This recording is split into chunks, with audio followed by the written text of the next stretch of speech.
My name's Rich Williams. I'm an artist from Vancouver Island in Western Canada, and I paint mostly watercolors, and I teach art. Took art in high school, and my art instructor told me I couldn't paint, but I always wanted to paint. So in 1990, I injured myself severely, and I was bedridden for about 4 months, and so boredom started me painting again. And I painted for a while, and then when I retired from my first job in 1997, I started to take lessons, and by the year 2000, I was teaching. And so I've been teaching and doing workshops and learning ever since. Actually, I showed you the picture of my first painting. It's a man fly fishing. I actually copied it from a book, and that was the first painting I ever did. I still keep that painting around in my studio as a reminder of where we all start. We don't have a lot of ability when we first start, and we learn by copying others. And so I keep it there just to remind myself and to keep my head size small enough to fit my hat. Well, I do series of paintings. I found that when I was first starting to paint, I was fortunate, taking lessons. The lady that I was taking lessons from, her husband was a very accomplished artist that had no longer taught or did anything other than just his own work. But for some reason, he seemed to like me, and he took me under his wing and became my mentor. And one of the things that he stressed to me was that if you do a painting, then do another in a series, do another in a series. So each time you repeat the scene with a new painting, you kind of put your own flavor on it, and it changes and hopefully improves. And so I've done many series over the years, and some of them actually became part of my trademarks. And I learned to paint. Well, I like to paint trees and rocks, and I'm not really interested in painting the big vistas of mountains and everything, because everybody does that. And when we used to go out and paint, somebody told me one time that if I could paint what was at my feet and make it believable, then I could paint anything. And so the first time I tried that, I was standing in a creek, and I looked down at the water around my feet, and I could see the bottom of the creek and the rocks and the leaves, the fall leaves floating on the creek. And so that's what I did. I did that painting, and it wasn't easy, but it taught me a lot about looking and actually seeing, rather than just glancing, and then you don't really make your note of what you really do see. Well, like I've gone on, like I've done many photo trips and trips to locations. I probably have in excess of 30,000 images on file. And so when I go to an area, like I went down to Arizona one time, I spent 2 or 3 weeks there and took a couple of thousand pictures. And then I came back. I painted when I was there, but I came back, and then I started to do an essence of a scene. So I would take fragments of this picture and fragments of that picture, and I would compose. And so my philosophy is you don't copy, you create. And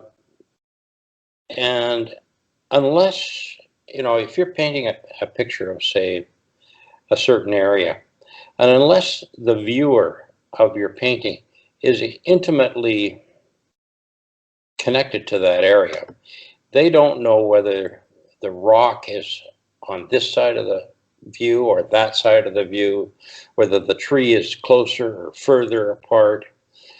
But what you do as an artist is you create a image, a feeling.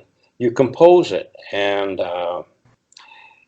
to balance out the painting, to keep the viewer's eye within the painting, you may add little things to put into the painting that keeps the motion of the painting going so that your eye doesn't leave. You leave out stuff that you don't think is required. And so you actually compose a painting. And to do that, that's the challenge. Well, I think the drama of the light and how it affects what you see. And I do a lot of what they call plein air painting, and you have 2 hours from the time you are attracted to an image or a scene until you're finished to paint that scene. So you have to learn to paint quickly. You have to learn to use just intuitive strokes to accomplish that. And you don't always succeed. I mean, quite often you don't. But you learn something, and sometimes you get frustrated when you're painting. I remember one time I was out painting not far from here, and I've been painting for an hour at least, and I looked at what I had and I was not happy with it.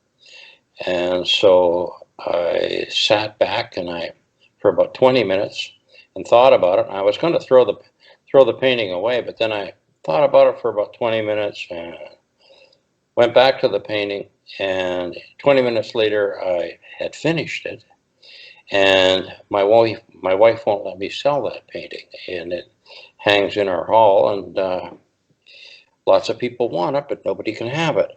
So you just have to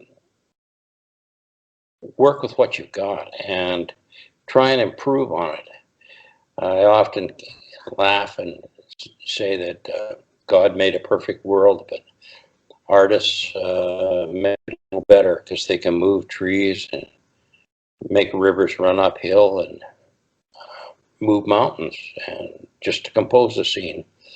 And you look at different artists throughout history, and there's several that I look at and I refer myself to, and I pride myself on following a lot of what they say. And as a result, I just paint my style now. My first mentor told me that you'll paint 100 paintings and you'll develop a style. You'll paint another 100 paintings and you'll start to learn how to paint. And so with that in mind, hopefully I learned a long time ago how to paint. Two mentors. The first mentor I had was probably the most important, and he passed away about 8 years after I started painting and learning under him. And then another mentor came along, and he and I painted for many years after that. And unfortunately now he's got dementia and doesn't remember any of it. So both of them told me that the greatest gift as an artist can give is to pass the knowledge on to others on how to apply your craft. The most important event.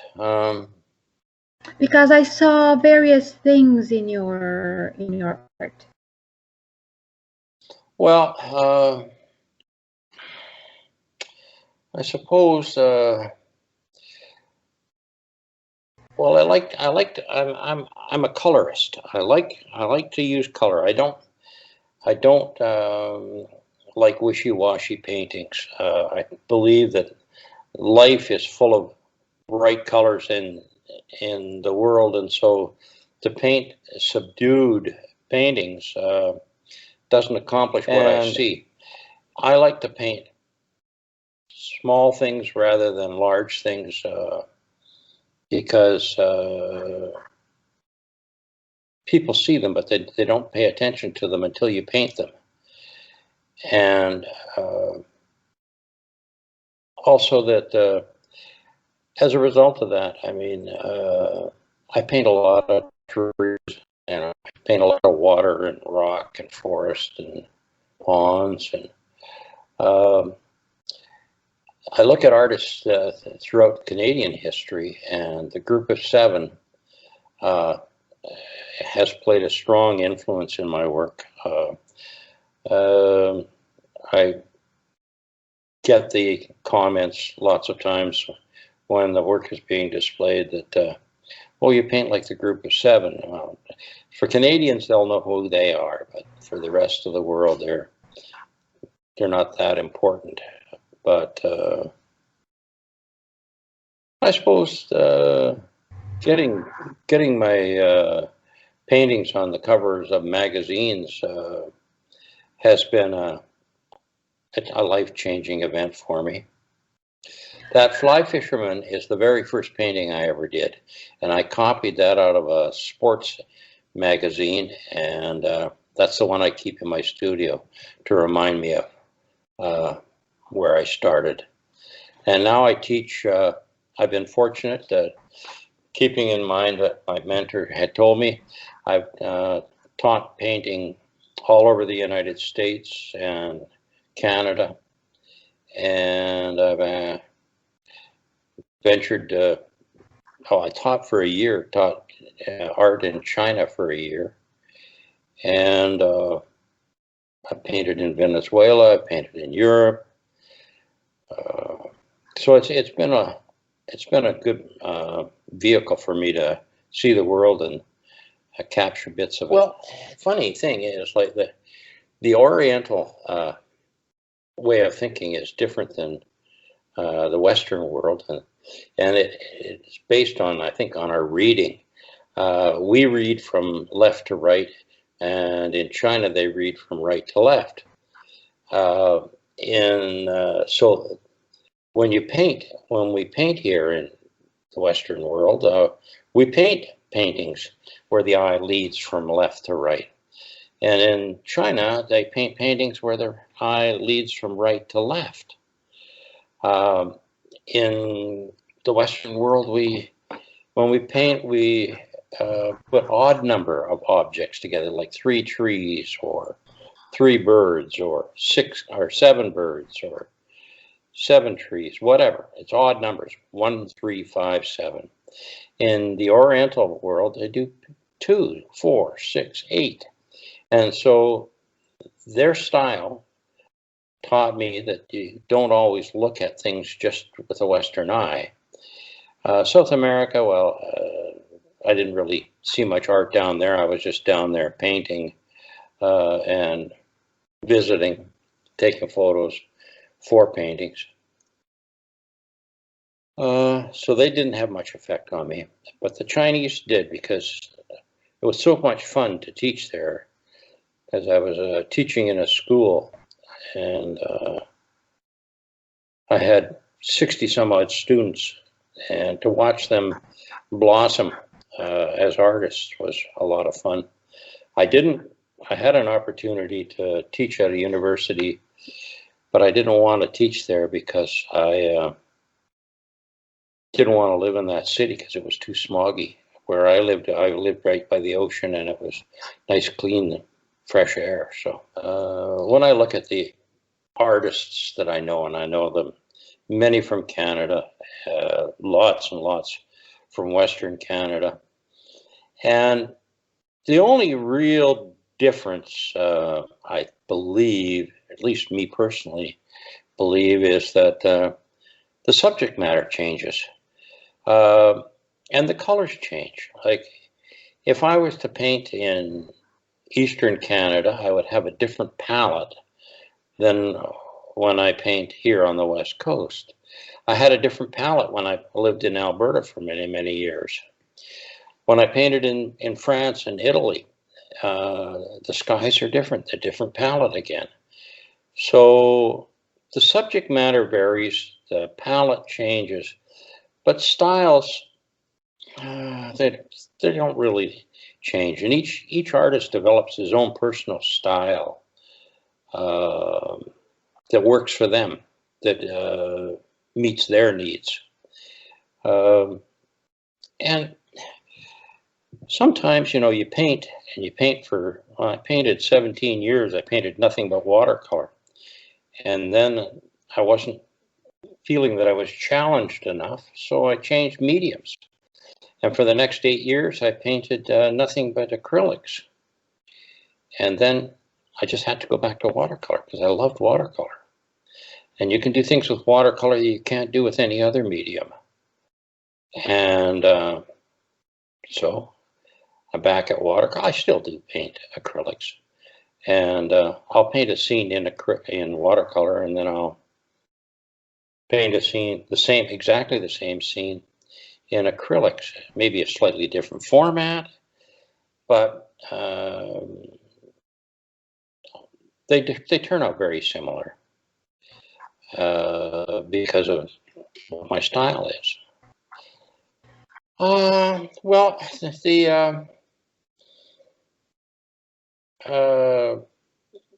yes, there are groups within Canada, and I'm having a brain cramp here because I can't remember the name of it. But there's a group in Vancouver area that Elizabeth Carr, the Elizabeth Carr group.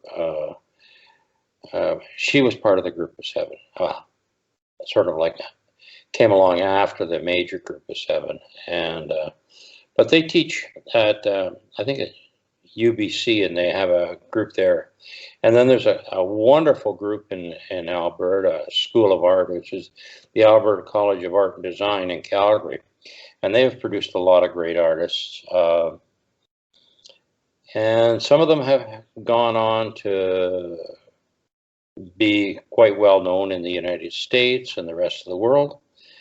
But just recently, one of the ones that I know from Calgary returned. He'd been down in Texas and Colorado area for 25 years, and he just recently returned back to Vancouver and is now living out in Vancouver, and he's a phenomenal pastelist.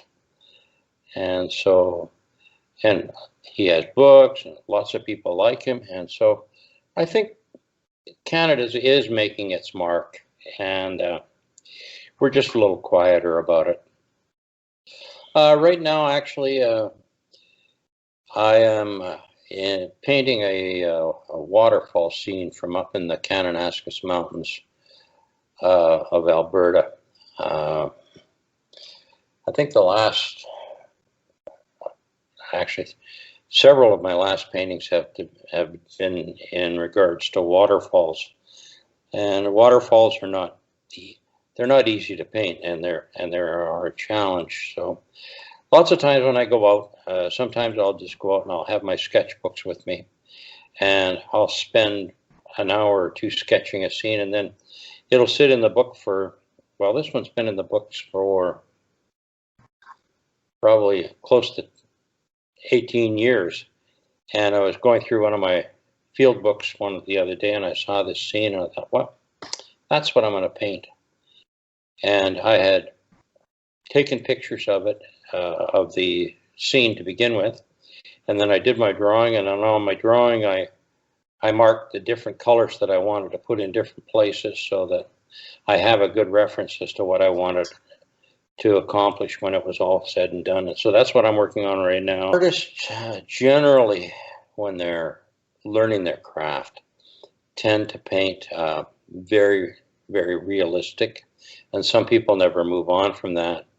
Then other people, after a while, some artists get to be loose, and you want to create something that you don't tell the viewer everything. If you tell the viewer everything, then it doesn't generate interest. So if you give the impression of something and let the viewer's mind fill in the details, you invite them into the process, and that's why some of them are more impressionistic than, and a lot of it, my work now is more impressionistic than it is realistic.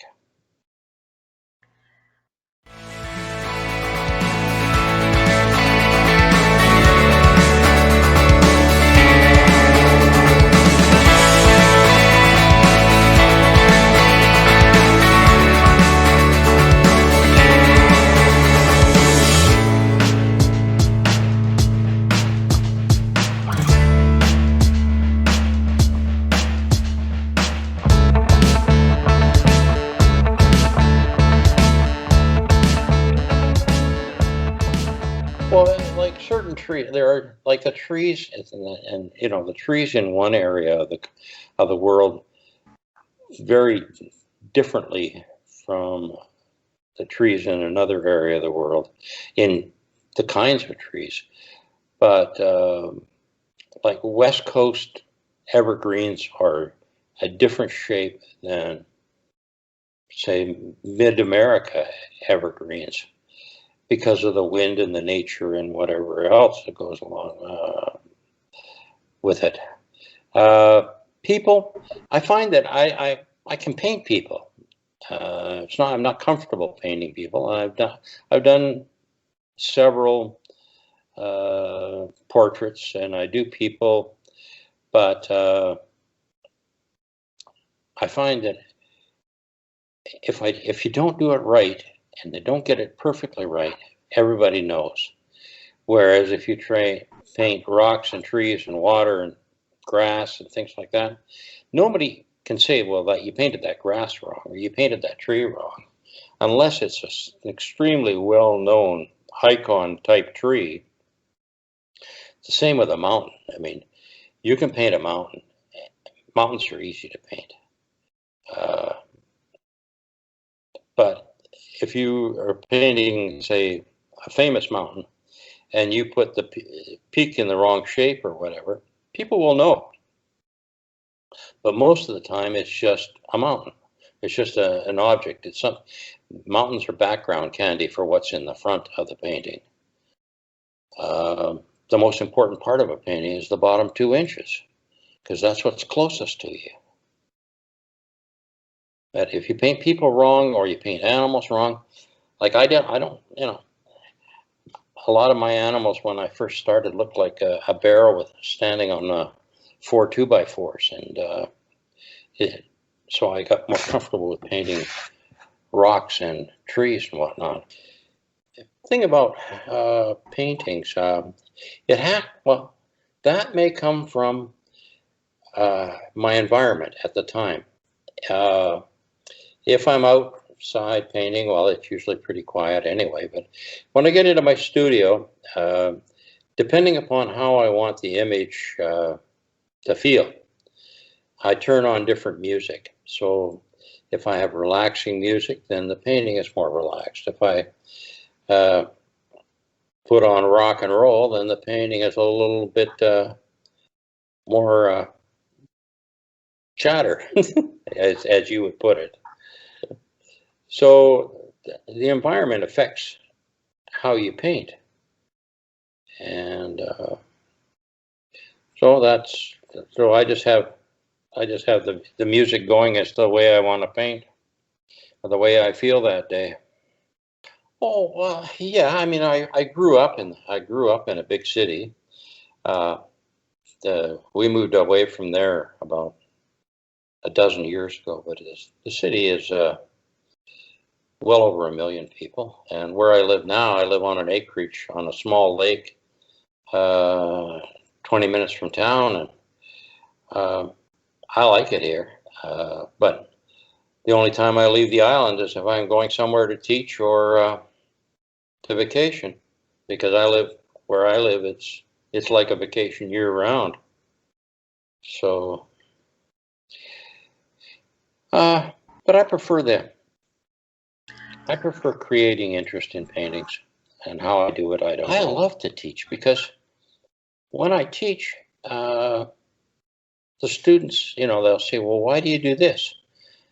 Or why do you do that? And I'll have to think, well, I do it because And they'll ask you questions, and I learn a lot when I teach because I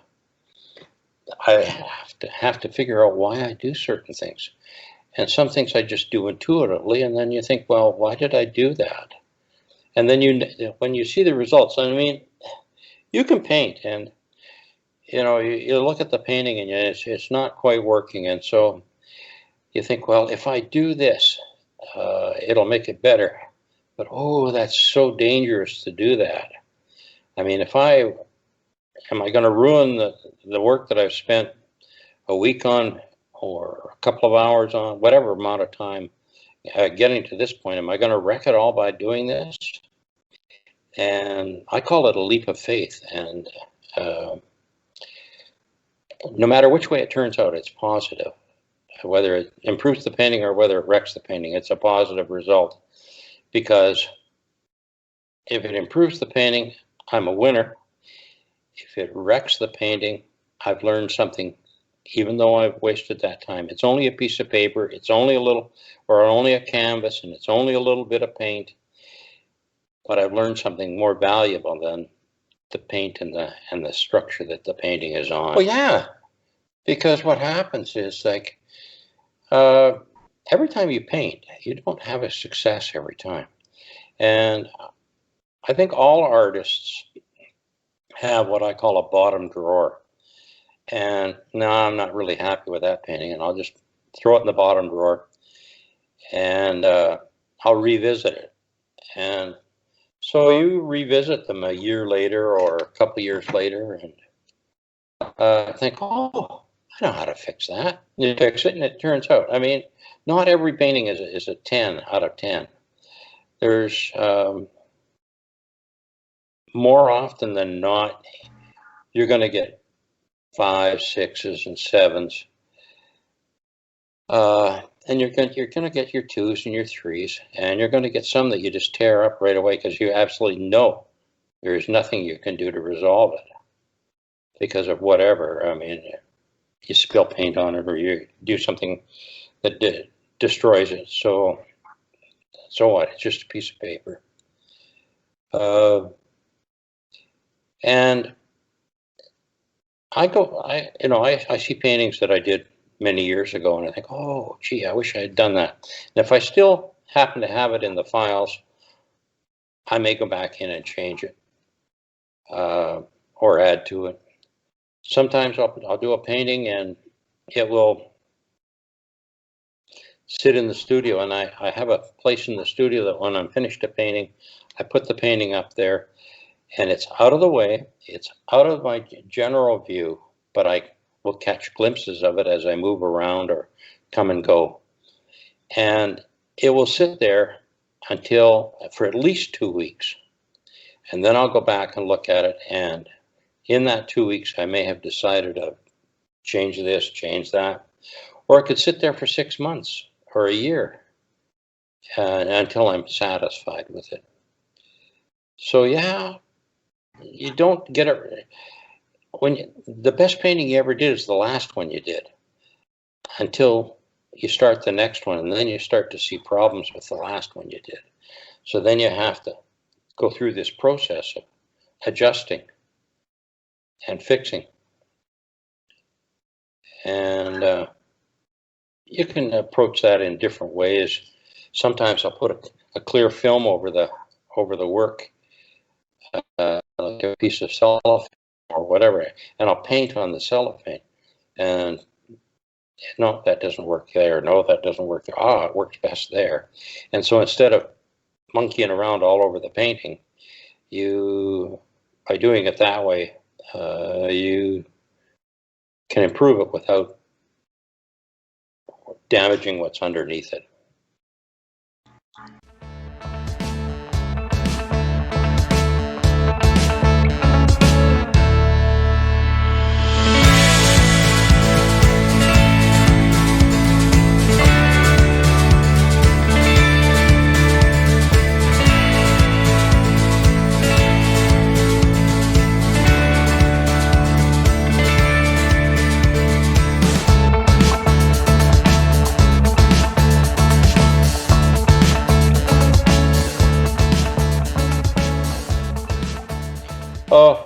I'll probably get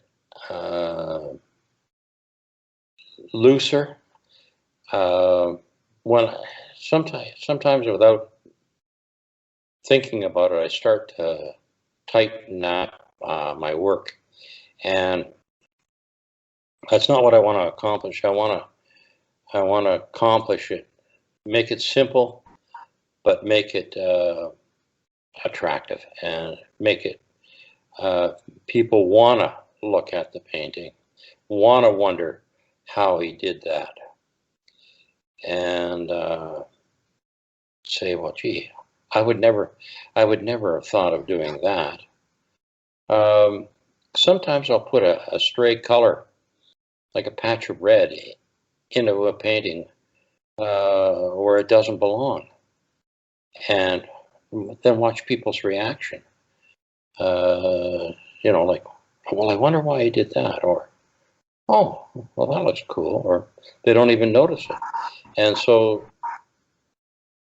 you're always looking for a reaction from the viewer. People don't hang paintings in their houses that they don't like. I've never known anybody that hung an ugly painting in their house that they didn't like. I mean, they may buy them for investment purposes, which are, the people like that are very few and far between. Most people buy paintings that they like to hang in their houses. And I think as an artist, one of the greatest compliments you can get is if somebody buys your work to hang in their space. It still is, and I learn new things about it every time I paint. And you learn that over time, over many repetitive mixings, you learn certain color combinations that work well together. You learn the watercolor pigments have different properties. Some are granular and settle in grains. Some lighten up more than others when they dry. And so some glaze well, some don't. When I look at paintings, I can usually tell how accomplished an artist, especially in watercolor, I can tell how accomplished they are and what style they use to paint it, because either they have clear colors or they have muddy colors. Muddy colors come from overworking and repetitive brush strokes when the watercolor, when the pigment's still suspended in water. And clear color comes from confidence and knowing how your properties work in your colors.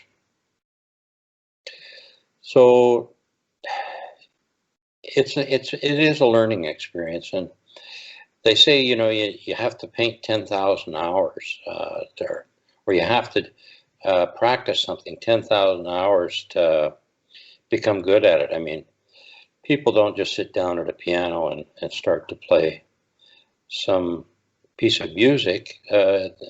They practice and they practice and they practice.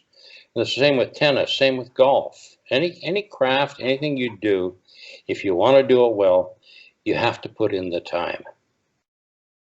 And the longer you put in and the more that you work at it, the better you should become. There's some people that, they'll paint for the rest of their lives and they'll only be able to draw a stick pin. And then there are a few people in the world that can sit down with a brush, and you read about them. They're 12 years old and they're painting paintings like Rembrandt did. I mean, but the rest of us are in the middle somewhere, and we have to acquire that ability by practice and time. Yes, I have. I've had galleries. I've had lots of different galleries that carried my work, and I belonged to many groups over the years. Some of them are professional, and I still belong to a couple of them. Right now, I'm not in any gallery, but I show in the Federation of Canadian Artists Gallery in Vancouver. I go into their shows. I had, until recently, I had a gallery in China that carried my work. You know, doing shows, doing it online, doing commissions, doing workshops. It all comes together. And then I sell out of my studio. I teach privately out of my studio. And people come along and they want it, or they'll come and they say, I'm looking for a painting for a gift for somebody, and you sell them one. So it just happens. Well, I have a web page, which is h2ocolorart.ca, watercolorart.ca. I'm on Facebook, Rich Williams Studios. I'm on Fine Art America. I'm on the Federation of Canadian Artists website. I have a presence there. And I have let's see,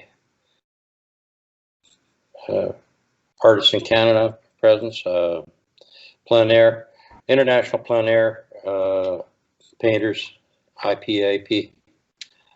I'm a signatured member there and have paintings there. Or they can just email me at richwilliams455@gmail.com. I really enjoyed painting in France. I was in Lumeron and Arles and Lorange and Axe, and spent a couple of weeks there painting. And that was a few years back, but I enjoyed it.